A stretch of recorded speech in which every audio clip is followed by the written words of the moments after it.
Hello বন্ধুরা, আজ আমরা মানিস্কার মল ঘুরতে গেলাম। আর অনেক দিন পর ভিডিও ছাড়ছি, এক্সাম চলছে, ভিডিও ছাড়তে পারছি না। কলেজ থেকে ফিরে আমরা তিনজন মিলে আচমকা প্ল্যান করি বেরিয়ে পড়ি ঘুরতে যাওয়ার জন্য।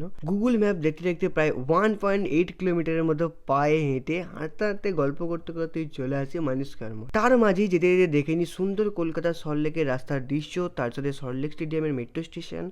ফাইনালি চলে আসি মানি স্কোয়ার মল। মলের ভিতর ঢুকি, চারিপাশ ঘুরি, ঢুকে পড়ি ওয়েস্ট সাইড স্টোরে। আর অনেক সুন্দর সুন্দর জামা কাপড়, ব্লেজার দেখি, সুন্দর সুন্দর জামা কাপড়, তার সাথে জুতোও দেখি। আর পকেটে হাতে দেখি আমাদের কাছে তো টাকাই নেই, তাই জন্য সঙ্গে সঙ্গে ওখান থেকে বেরিয়ে পড়ি আর চলে আসি মোটর স্পোর্টস স্টোরে।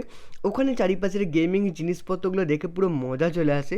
তারপর ওখান থেকে আরও কিছুক্ষণ চারিপাশটা ঘুরিয়ে বাইরে বেরিয়ে চলে আসি মিষ্টির দোকানে আর খেয়ে নিই মালপোয়া আর সন্দেশ। তারপর রুমে ফিরে আমরা এই রাতের জন্য ভাত আর কষা মাংস রান্না করে ফেলি। দারুণ খেতে হয়েছিল। চলো আমরা খাওয়া দাওয়া কমপ্লিট করি। তোমরা চ্যানেলটাকে সাবস্ক্রাইব করে দিও। চলো।